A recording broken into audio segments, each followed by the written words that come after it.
Hey everybody, it's Tim Hinton, the beast of the marching arts with the drill guru, Joe Huls. How are you, Joe? I'm fantastic. Thanks for having me. Absolutely. So everybody, we are going to give you so much helpful information about how to do the visual planning for your show. You need to have a great visual show and you need to plan it. And Joe, most people do not do very much or enough planning and research and getting ready, right? So this is what we're going to talk about. Yeah, I think there's going to be something for everybody tonight talking about some of these things. I wrote down some bullet points and sent them to you. And at the end, I thought to myself, maybe some of this might seem maybe a little bit basic or knowledge that some people know already. But I think it's really helpful for everyone to hear.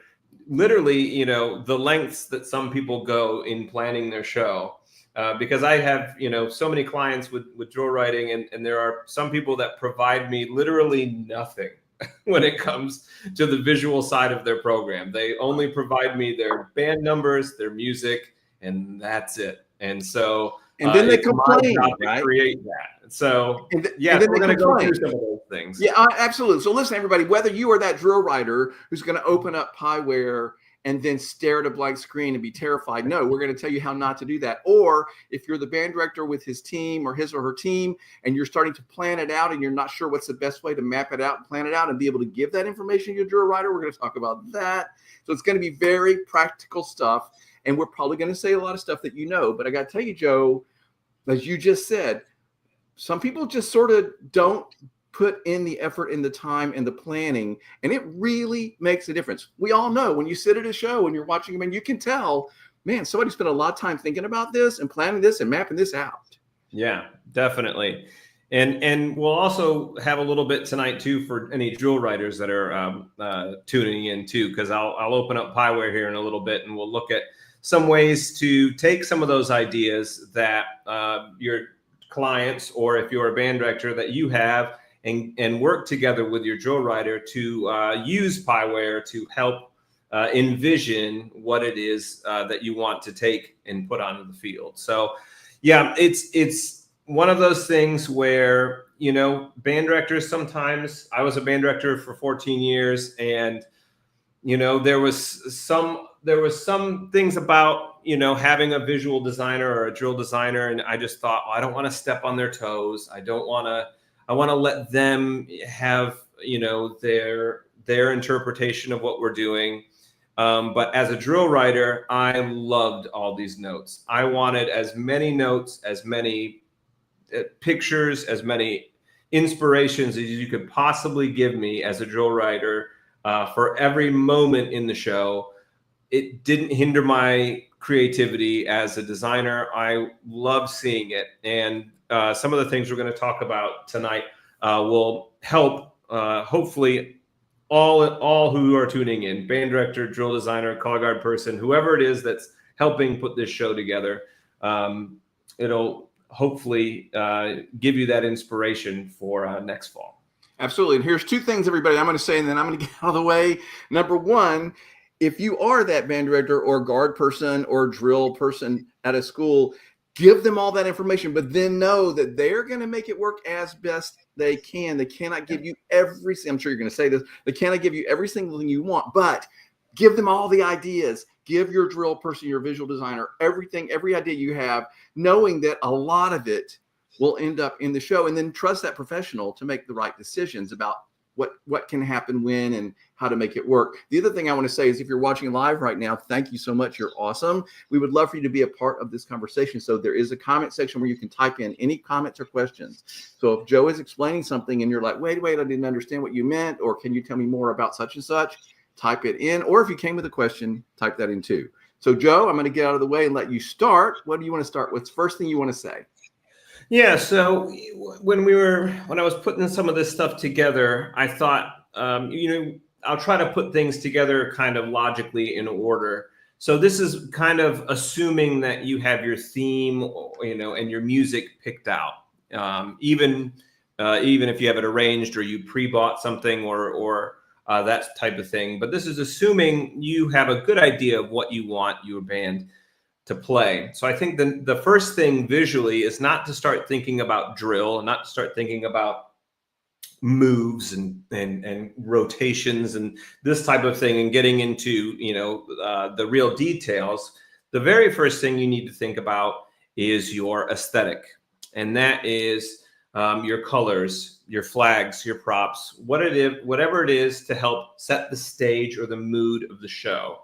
And it's important to get that feeling and that mood and that aesthetic put onto paper if you've got a lot of props, or if you have any bits of media that are going to go along with your presentation, that you kind of find those things first.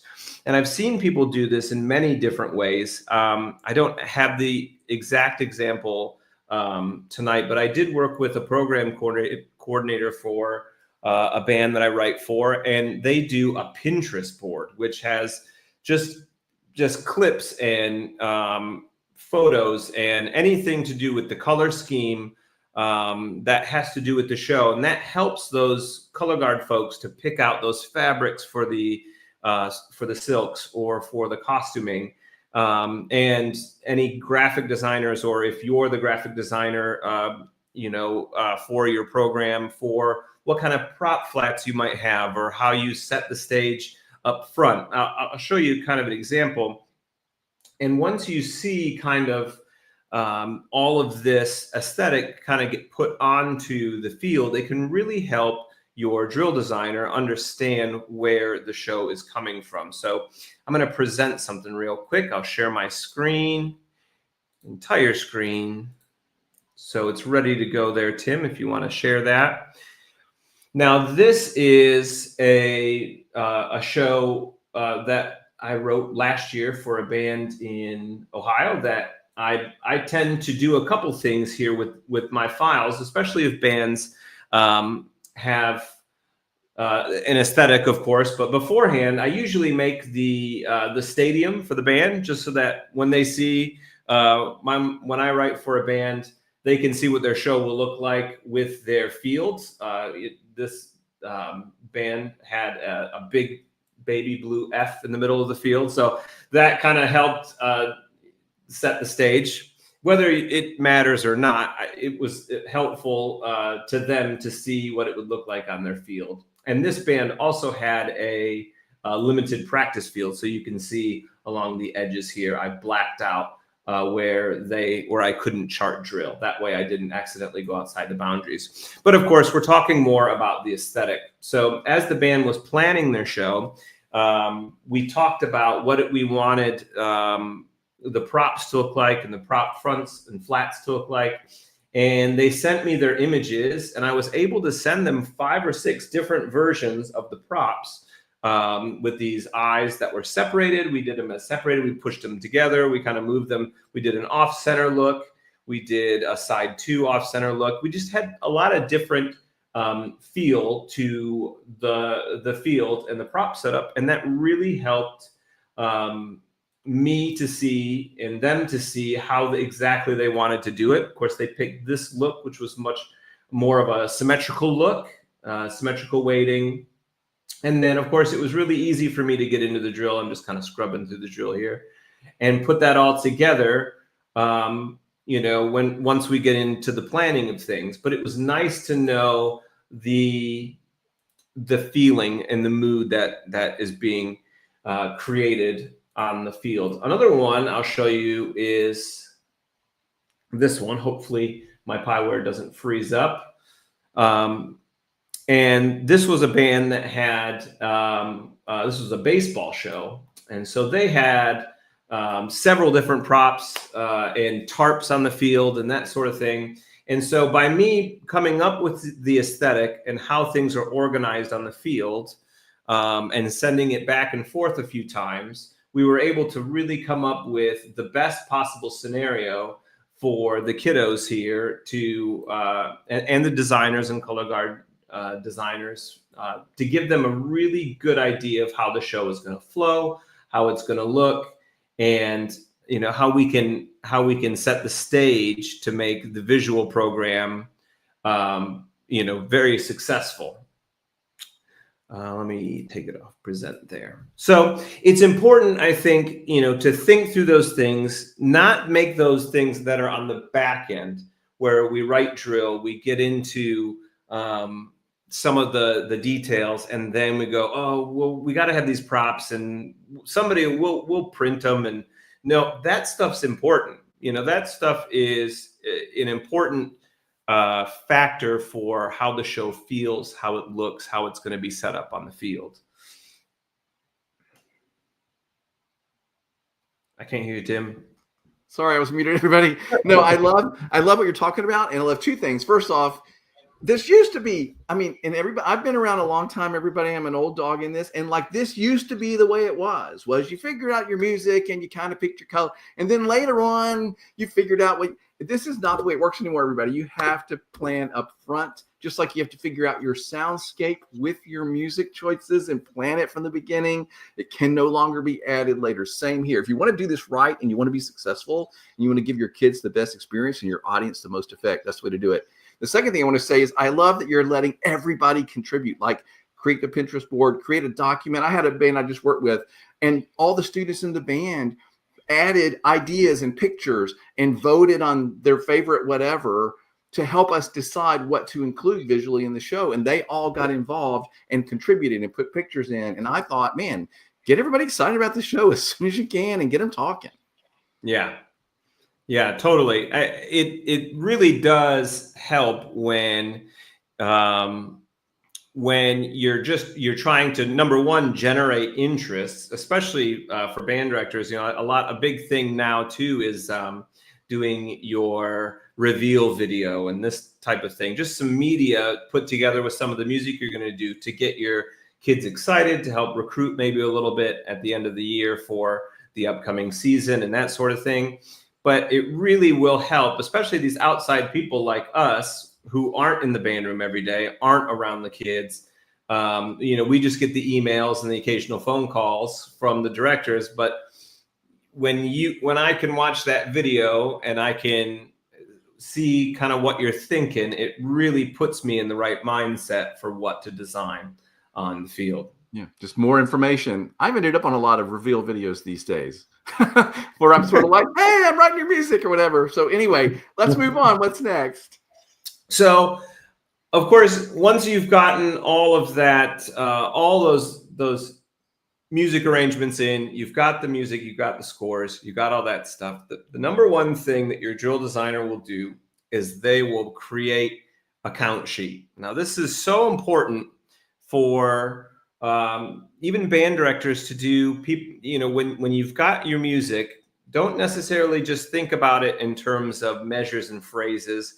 Go ahead and write down a count sheet. How many moves you have, how many holds you want, where are the spots that you want to have, definite halted positions, where you don't want anybody moving. Maybe the music is challenging, or you just would rather do choreography to have, tell the visual story, that type of thing. But go through it and create a count sheet first. And then just think about your aesthetic, like have already figured out, and your prop setup. And just think through from beginning to end where those moments are going to be, where you want to, if you have a moving props, if you have something like that, do you have enough steps? Are there enough counts to move the things that you want to move? Or do you have enough counts to get your color guard members to a place to drop equipment off, grab some more equipment, and come out? Are there actual, enough left and rights to do that? And if there isn't, then either choose to do something different or add some music. Or if it's too much, take some away. It's important to make the count sheet. And as a designer, I get the count sheet sometimes from band directors. And sometimes I modify it just a little bit if it fits a little bit better for a certain idea. But in most cases, I don't ever receive any sort of count sheet, even though it's kind of my job to do it, which is fine. But but for the planning part of it, you don't want to get to your drill designer creating drill, and then they realize that there's not going to be enough counts to pull off what you're trying to do. I'll show you some examples. Let's see if I can open this up. I had a group last year that we got into their program and found that we wanted the props to move off of the field at some point. They had a lot of chairs, so they had tons of chairs on the field, like 64 chairs or something like that. And we got halfway through the opener and realized we just don't have enough counts to get these things off the field. Right. This is another example of having to plan this out up ahead, right? So like if you have to figure out your props or your set pieces or whatever you want to call these things that might move around. Gosh, especially if they move around, Joe. You need to do that early, because I got to tell you, as a music arranger, I've got to leave space in the music for this too. Because if the low brass is all schlepping flats across the field, I can't write them in. So it needs to be planned. Again, we're beating that dead horse. It has to be planned up front. And Joe, I like the idea of maybe the count sheet is interactive, like you map it out and then you share it with them and then they talk about it and etc. You have an example. There's an example. There it is. Yeah, so we had this great, all this great stuff going on where the woodwinds are over here and they're playing, they have the chairs, and then the brass are kind of on side two and they have the chairs back here. So there's, chairs everywhere. People were interacting with them, going up on them, coming down off of them, and it was great. But we got, I was probably to about this point into the program, about 25 pages in, and we got most of them off, but side two didn't really have enough counts. The drum line was in place, the rifles are ready to go, and we just needed some more music. But thankfully, we squashed that all way ahead of time. And I said in the planning process, and said, look, if you want the low brass to play that feature with chairs on the field, we're going to need much more drum line in order to work out getting those things off the field. And thus we added a little bit more of a drum break, and then everything came back out and all was good to the end. But that was certainly one of those moments, I think, where the planning part and the planning stages and creating that count sheet really came together. The band director at this school at Hudsonville is so organized. And when we made that up, we looked at it, we just looked at the physical steps, and we knocked that one down right away and got it exactly the way we needed it, which was good. I've got one other example, hopefully, if my Pyware doesn't freeze up. By the way, everybody, while he's changing shows, if you're using chairs, Joe, whenever I like chairs on the field, I think they're awesome, but gosh, that's a headache to mark that drill down, write the drill. But anyway, I always have the same person move their chair the whole time. I personally would never write a show where like the guard moves chairs over here and then the winds move chairs over here. No, that's a nightmare. Like I always say, whoever's going to move that thing, they always move that thing. We're not Santa Clara. We're not that organized. We don't have all summer. You know what I mean? So either the guard or the winds are going to move these props. That's the way I always do it. Anyway, moving ahead. Yes. Another example? Well, and I do. My Pyware crashed, so I'm opening it back up again. And in those planning stages, like we're talking about now, that's where moving props in any category, whether it's just even a chair or anytime you have an individual that has to move something, you just need to think through when this student is absent from rehearsal, can we even do the show? Right. You have to have a backup plan. Can we only do the show if everybody's here? I remember my teaching experience. We had a show with a lot of moving props, and we would have kids absent, and it would turn into the staff's job to run out there and just kind of move things just to make the show work. And so, my 2 cents on moving props is, it just needs to be worth it. And are you at a place with your kids and attendance and all of that, to come up with a game plan for when the students aren't there, because Right. it can turn into the bane of your existence if it's not. Right. And by the way, if you've never had set pieces that move around the field before, then the first year you just get set pieces that don't move. And then the next year you get set pieces and they move maybe once, maybe twice. You have to build up to it. And the other thing I would say, Joe, is whenever I'm charting drill that has this kind of stuff happening, is I always try to chart an extra person. So if it takes 2 people to move something, there's 3 there. And maybe that person's just walking along in the back. I don't care. But that way, if Susie's absent, Johnny can step in. Okay, we have another example. Here we go. Right. So this was a group that I did that had a lot of moving. They had a lot of moving stages. These 4 stages here, and then they had a bunch of other stuff in the back that also moved. And so we really had to work out who was going to be the focus while these things all come together, and whether or not there was going to be enough, counts to make all of those things happen, similar to the previous example I just showed, but mainly also just to see what the physical size of all of this looks like when it was put together. So we tried to make everything to scale. They had this big kind of rock stage and rock band type look and feel to the show. And it was really cool.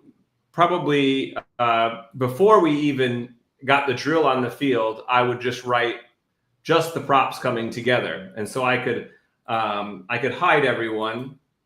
And when I charted it, I just, even before I charted it, I did this, and I just hid all of the performers, and we could just look and watch to see how these things come together. And I could show them, what it would be like to reassemble all this stuff. So, these type of logistical things are really, really important to think through and to put together before you even get to the drill writing stage. Because when you create your prototype set piece, somebody needs to take it out to a field and see how does it move? How much time does it take? Right. Oh, it takes 5 people, not 3. Like you have to figure. I love everybody. We're making this point. You have to figure this out all in advance. And I love that you're having this interaction, this conversation. You're creating the count sheet. You're figuring out with the team at the school. You're having these conversations. It's not like everybody. You just sort of come up with the stuff, throw it to the drill writer, and it's done. It's not the way it works anymore. Not for great shows. Yeah. And that's kind of brings me to my next one, which is talking a little bit about this storyboard that we we're just talking about. This is an example. I've got one up there if you want to pull it up, of a storyboard that I used last year for a show. And like I said, the counts is kind of the most important part, measures and counts. And then usually I'll do a little description of what's happening in those bars. So the front ensemble's playing, or in this case, the saxophone is playing. And then, here's a full impact, kind of these types of descriptors, just so that it's all there. But then I also have, and this is shared with the whole staff, a couple other ones. Visual, what should we be seeing? What type of motion? What type of forms? What do you think we should be doing in terms of motion on the field? A whole one just for guard. And so this would be any information related to the color guard, 10 rifles, the rest are on flag. I've even had people, clients put in here, G1, 4, 7, and 8, or like they already know, especially if it's in later movements, maybe not in the first movement, but they tell me exactly who's going to be in for other things. So like part 2 is here at the bottom, and then they could add some more stuff to it and add some more things. There's part 3, but another one that I have in here is a column for how does it feel? How does the show feel? What are we trying to create here with this moment? And in all those moments, you have that feeling of, what are we supposed to get from this moment? And it's really, really just kind of an important column to have there, so that your designer, your drill designer, has the right idea about how far you want to go with this moment. Because sometimes, as a drill designer, I've met with my clients, I know the level of the kids and that sort of thing. But if they put into that column, how does it feel? And they put, I want this to be the best drill sequence we've ever done. Or this is going to be really going to be a great chance for our rifles to show off what they can do. Then I know that this moment needs to be created by a drill move. This moment needs to be created by a rifle toss. This moment needs to be created by a drumline choreo thing. This needs, this little column of how does it feel? How does each moment feel really helps me to understand exactly who should be prominently displayed. And of course, I always have an other notes thing. And this kind of helps me, for me, as I go through. A lot of times I'll put soloists who need to come off, or I'll start saying, start transitioning off flags, bring T1 off to the front for the solo. And it's just things that remind me of what to do. But this is usually shared with everyone on the staff. So it's shared with all the people that help teach. It's all the folks that are there, that are on the field, that are out there in the heat, and we all have this combined idea of the moment that we're trying to make within the show. So these storyboards can work wonders for your program to make sure that you get the tailored product that you're looking for as a director. And I alluded to this earlier, or talked about it earlier. I would say the majority of the bands that I write for don't do any of this. They don't send me any of these storyboards. I probably get half of the bands that I write for do it, and the rest just send me the music and the scores and the instrumentation and say, go for it. And that's okay. But it does leave the entire visual, product in my lap, and it will be what I think it should be. So again, it's really important when you're planning visually for your program to have a say in what you want your program to look like, because then you know that it will be right for your kids. Yeah, it needs to be a conversation. So if somebody doesn't create this count sheet and then the storyboard, you create them. Do you share them with them after that? Or do you try to get input from them after you've sort of mapped it out? Or do you just do your thing? Well, it depends on the client. But what I do is I first make my count sheet. And then if I have any info, if I have a storyboard, I have that open, of course, while I'm writing. And that really helps me. If I haven't been given any of that information, then yes, I create that for myself. I write down the counts, the measures, and then I put my own little things in to remember as I go. And then usually what I'll do is I will send an email to the director. Hey, I'm starting on movement 2 tomorrow, and here's what I'm planning to do. I'm going to, it looks like it's going to be around 10 sets. I'm going to have these flags come off to get this and come out, and then we're going to have this. They're going to hold here, and they're going to move a little bit more, and then hold for the rest of it. And you can add some choreography to the hold. Does this all sound good? Send the email, and then hopefully I'll get a response, and they'll say, yeah, that sounds great, or no, I didn't want to hold there, or they'll give me some more information. But for the most part, I'll have the spreadsheet is mainly for me. Sometimes I don't put it all in a digital way. I do it in my planner. So I have my own planner where I just like to do it because I can write faster than I can type. And also in the planner too, I have like thumbnails and little things that I can write down. And I'll see if I can find a page where this is a new one. So and in my count sheet and stuff, I'm always drawing a lot of pictures. Yeah, so I got like lots of pictures in there. And I got my count sheet kind of along the side. And then, I'll go through, or even just do like an entire movement, but on one page of drill. So I'll just like do arrows and all kinds of other kooky stuff. And it looks terrible to anybody looking at it, but to me, it all makes sense, and then that way I can come up with that synopsized version of what I want that movement to look like.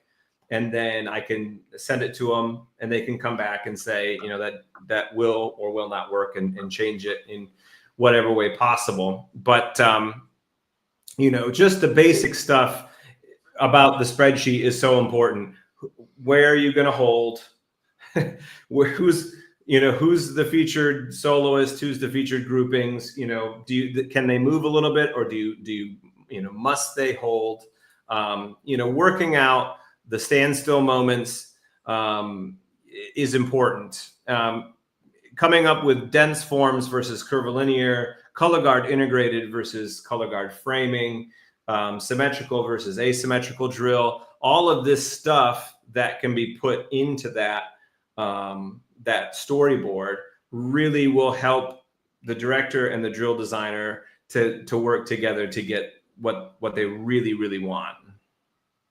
Yeah, and if by chance there's any drill designers watching tonight who are not familiar with this process, this is something I absolutely think you need to adapt and start using, because my job, I feel like, Joe, when I'm writing drill, is just to keep track of the right people, right? Because if I have that, T1 is a trumpet soloist and that person has got to be in a certain spot at a certain time, that takes planning to way ahead to make that happen. And certainly with color guard, I feel like I'm especially keeping track of key performers who should be the soloist or the one in the front of the wedge or whatever.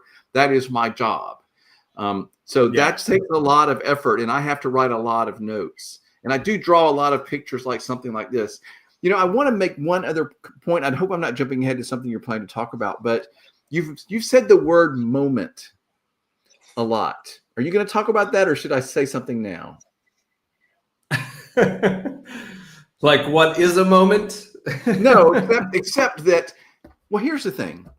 I feel like now shows are designed as in moments, and that you make the moments happen. And it's interesting because I'm about to share on the Marching Roundtable podcast a whole series of conversations that I have with Scott Chandler about how he designs and does coordination and figures out the shows for the Blue Devils, of course, wildly successful, and all the other groups that he's worked with, Winter Guards and corps in Japan and the whole thing. So he shares a lot of information, but over and over in that information, he talks about how, really we're just creating moments now. And so that's what you're talking about is we all know that shows have these moments, right? But the way they're created has greater variety now than it used to. Sometimes you're all run over here instead of marching over here, or there's a guard thing or a drum thing. There's all these moments. So as you're storyboarding this out and you're mapping it out and you're setting your count sheet and you're making your plan, you're really going from moment to moment. And I think this is sort of what you were saying earlier, at least that's the way I think about it, is I want to make sure that the staff and the band director and I all sort of agree on what the key moments are and then what they might be. Is this a big dramatic moment and the guard is featured? Is it a swing flag moment? Is it a drill moment? Is it, I feel like defining the moment, and then it's easy for me to write drill, Joe, because I'm really just writing toward the next moment, trying to make that transition look beautiful. But if I have these markers, these lighthouses all throughout, it's so easy to write. Right. Yeah. I won't pretend to know as much as the amazing Scott Chandler. I'm not anywhere near on that level, but he is right. If you can, in your plan, when you're planning for your production, you can listen to that music and you can think, okay, this sounds like this moving into this, and then this moment is created by, and then you have to go ahead and make a decision. And that's when your staff gets involved and you say, well, is this going to be a toss moment? Is this a characterized moment? Is this where the characters meet? Or is this a story moment? Do we have a moment here that we're telling a story in the show? Or is this a prop moment? Is this where the lights come on or the thing turns around? Because effect can be created by more than just kids hitting their dots. It's really important also to have a variety of moments in your show so that you're not always creating the same type of effect, because then it kind of gets lost. If every time it's ripple to here with one color guard person tossing, if it's that over and over again, that can become old by the end of the show. So you want to have a variety of moments, and plan out things like level changes and some choreography, or a moment where everyone goes to the ground, or just all of these things that will provide variety in your show will give you the most amount of success. And if we're not thinking through that and sharing that, then all your drill designer has to go off of is, well, I'm just going to make these kids move around the field. And that's really it, and we don't think that maybe there's that extra level of depth.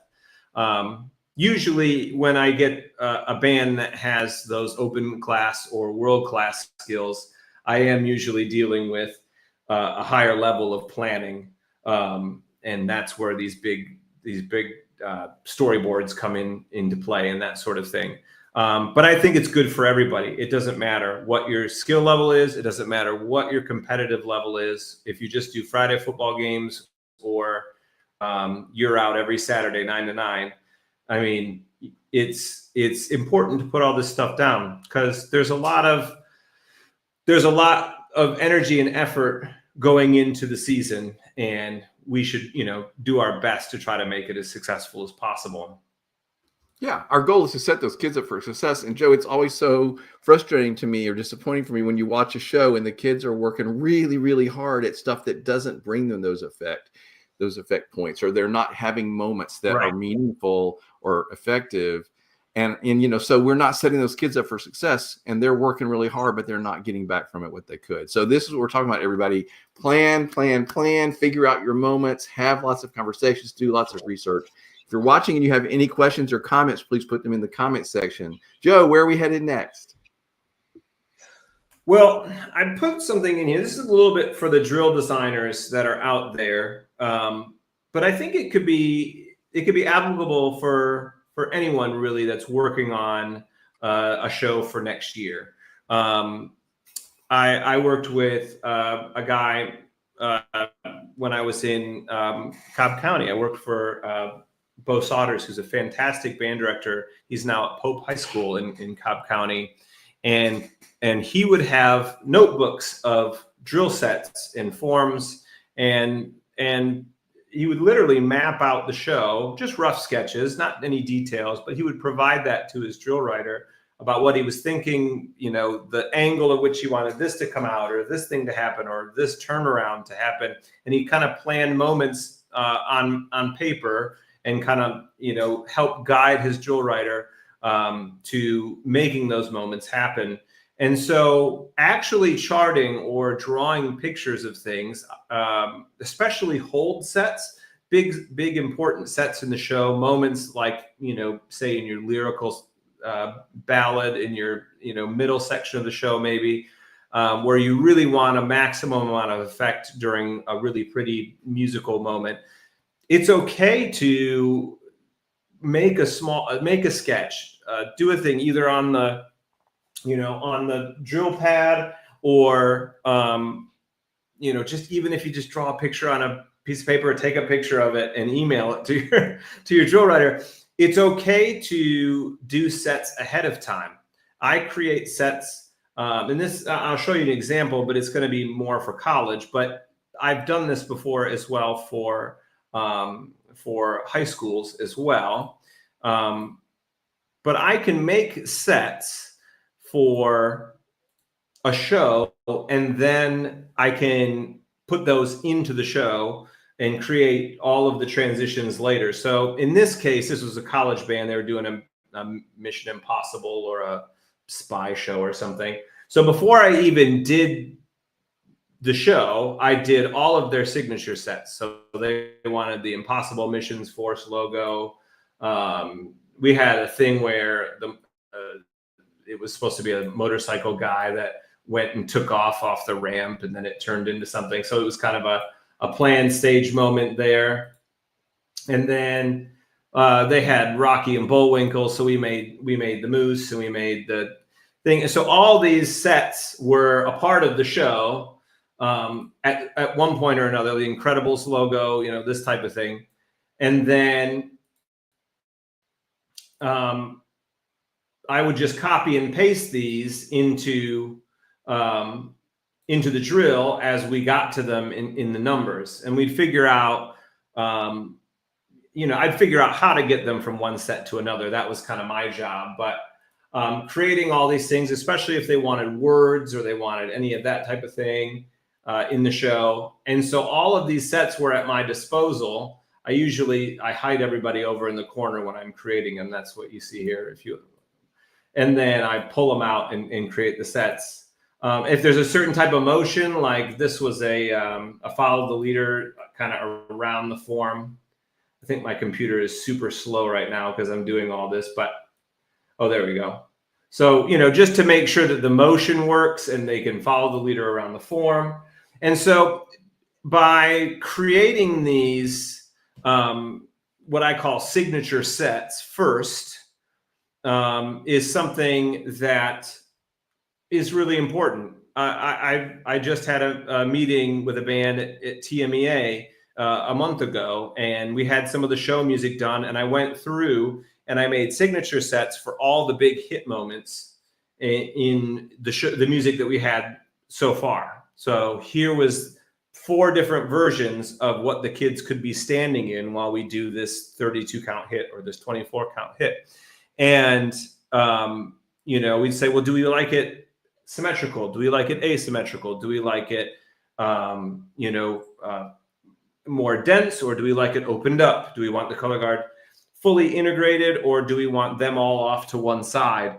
And we could have these different looks and talk about that and why we would want it a certain way. And the different staff members could kind of weigh in on, well, no, if we did it where all the color guard was here and everybody was around them, we could do this thing to really match the music. And that would be more effective for them to be in a small clump rather than spread out throughout the whole field, or vice versa.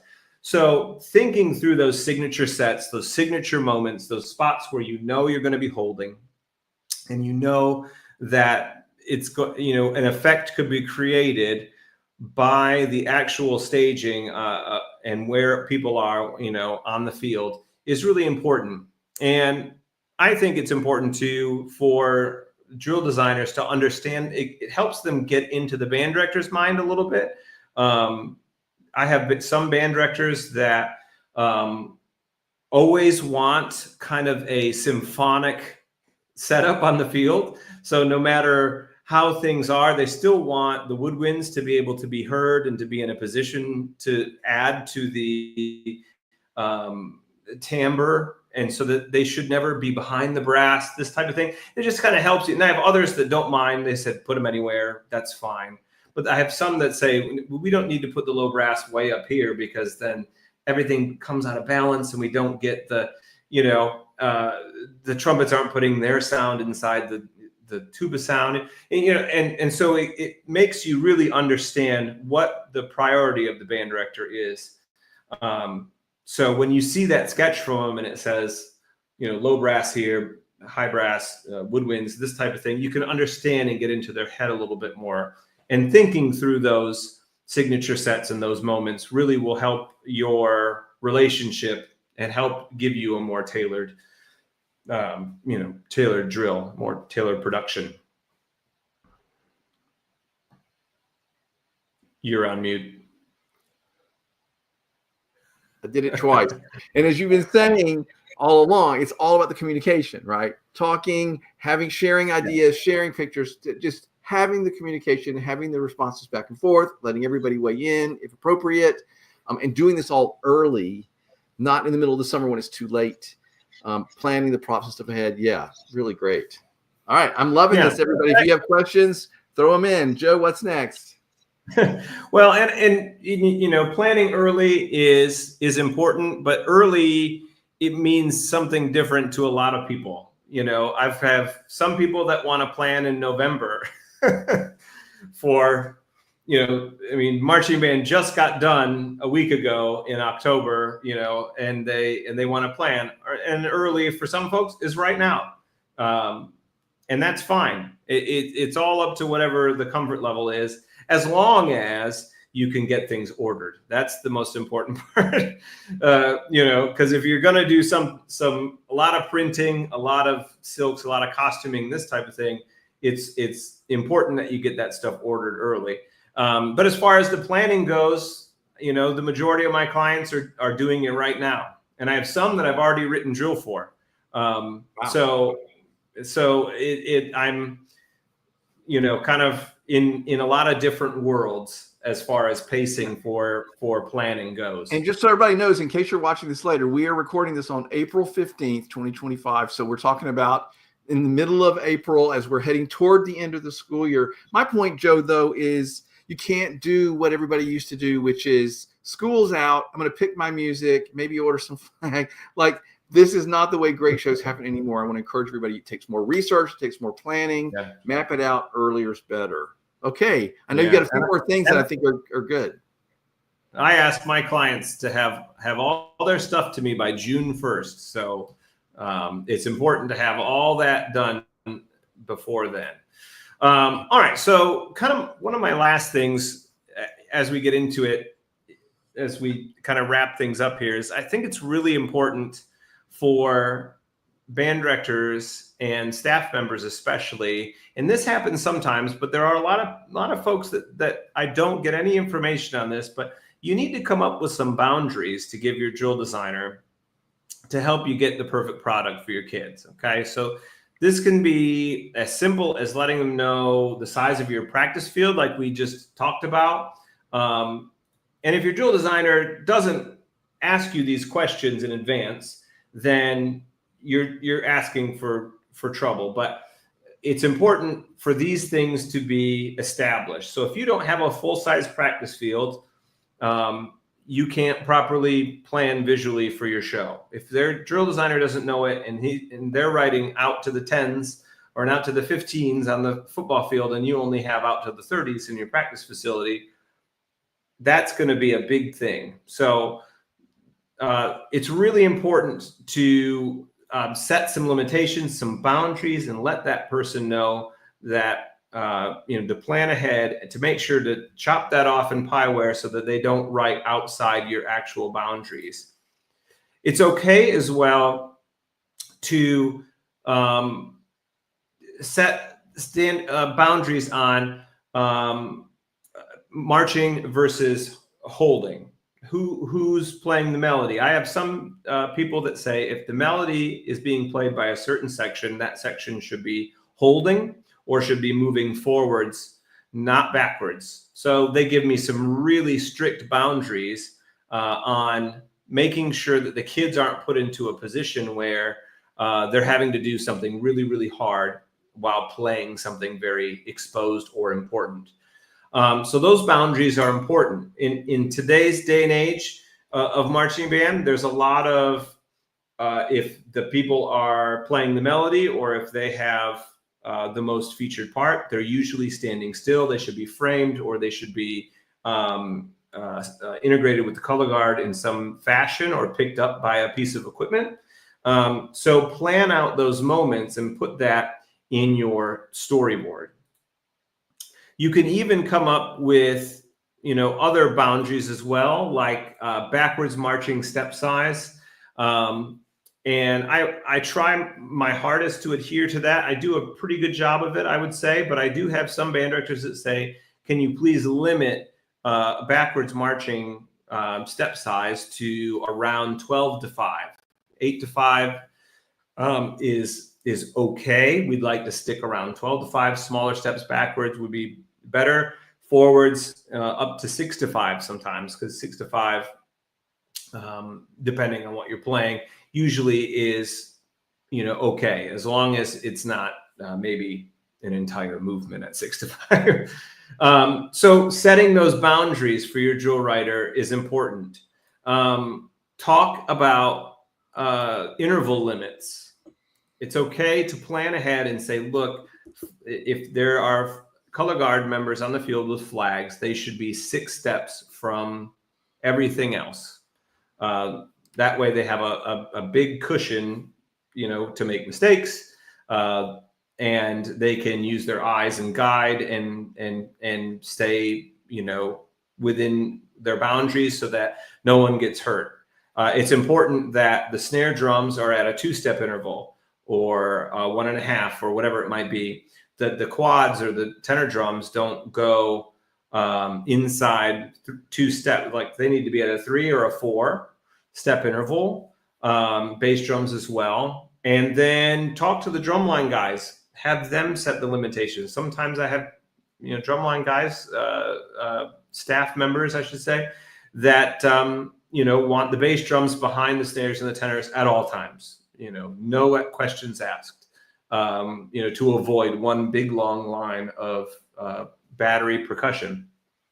So those boundaries are really important to establish and can help me, especially on rewriting time, because sometimes this type of information, well, it used to, it doesn't anymore, because I ask these questions in my own planning for the show. But in years past, before I did any of this, I would write the show, or I'd write a movement, send it on. Hey guys, look at it. And then they'd come back. Well, we like to have our drum line stacked this way, and we like to have the color guard here.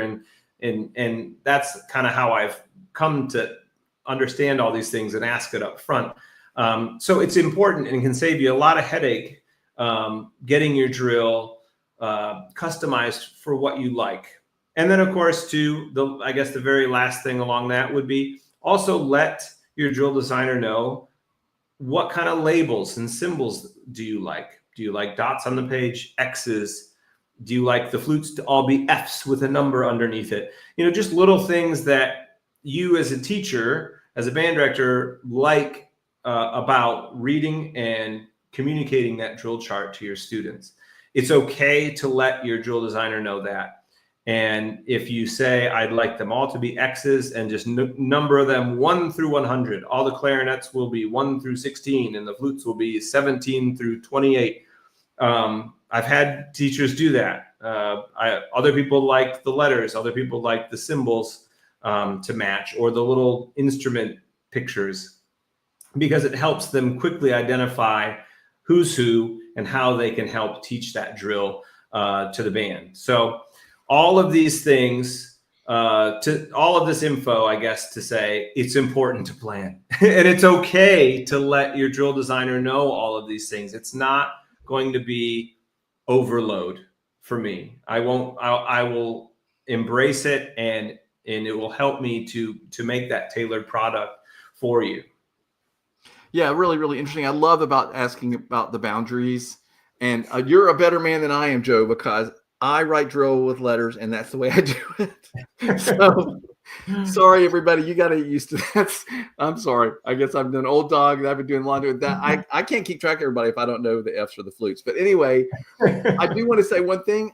If you're watching this, I did a conversation recently with Michael Gaines about asking him questions about visual design, and everywhere you can find that.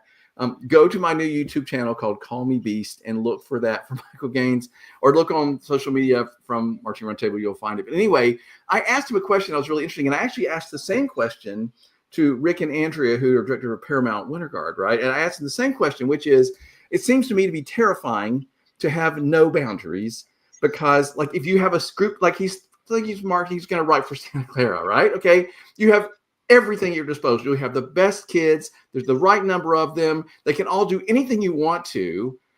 He faces the same thing with Pride of Cincinnati, the Winter Guard that just won the championship yet again. And I said, like, how do you deal with that? And his answer was, you give yourself boundaries. And I thought that was so fascinating. So the designers who have everything then create boundaries for themselves. And if you haven't heard that conversation, or the one with Rick Subel and Andrea Forch from Paramount, you should watch those, because they discuss this. I asked them this specifically.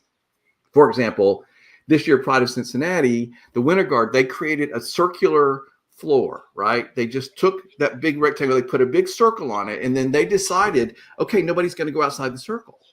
And then all of a sudden, you have all these performers that are really close together, and this gives you a project and a problem to solve. And this was their approach when they started on the show. And like Rick Subel talked about, they created a certain kind of flag that went from one end of the pole to the other. And it was really interesting. Like, okay, this is what we're going to play with. This is our idea. What does that do? What does that look like? You should watch those conversations. I know we're wrapping up, but we do have a question from someone that's watching, and it is the big question. And I actually think we might need to do a whole nother webinar, the conversation to discuss this, because Jose, hey, thanks for watching. He talks about he's a new designer, and one of the big struggles is transitions for color guard. How do you not make it look functional, or as I call it, the run for fabric, right? So this is a very long and involved thing. So should we even tackle it, or should we plan to do another time to talk about it? Well, do you want to address it at all tonight? Yeah, I can tackle it. I think the biggest thing is that when you need to do a silk change or an equipment change, is your eye needs to be taken somewhere else where the equipment change isn't happening. That's usually a recipe for success. Or if they are transitioning near where the action is happening, that the work and you communicate to the color guard designer director that the way in which that they go to the new piece of equipment and come out with it needs to be choreographed. But for the most part, if you take your eye away from where the action is happening, everyone's looking over at side one while things happen on side two. That's a recipe for success. The other recipe for success is do not ever have them all go at the same time. It's very important to have a layered thing. So take every other person, they can come off, keep the other half out, and then they switch and come off and come out, or you ripple it off and ripple it back on, that type of thing. The more layering that you can add to any sort of transition, the better. And of course, if you can find ways to enhance the field, the setup, so that color guard don't actually have to run to get anywhere. Say they have prop flats along the back, or A-frames, or a stage here and a thing here, so that there are other places than the front and back sidelines or the side boundaries to get equipment. That can make things just so much nicer. And then, of course, like we said earlier in the webinar, there has to be counts built in for that. So when you're looking through your count sheet, you can't, you need to think, is 16 counts going to be enough? No, it's not. It's not going to be enough, especially if you expect the color guard to be well integrated into the show. Because if you're not leaving enough counts, then they're probably going to be along the frames, along the outside, because they only have 16 counts to go like this and come back out, But if there is some extended music and you have a well-paced out opener, and you think, you're not trying to do too much, you can integrate them like crazy, and then over time have them come out and then layer back in, and you're all good. So has to be enough music, has to be enough counts. Never have them go at the same time. Take your eye away from the place where the transition is happening. Holy cow, that was the best, most succinct answer to that. I can't believe how good that was. Like, all right, there was a little clinic. That was fantastic, Joe. I knew you were good, but that is amazing, because you hit all the points that I would want to make. So I loved that answer. That was fantastic.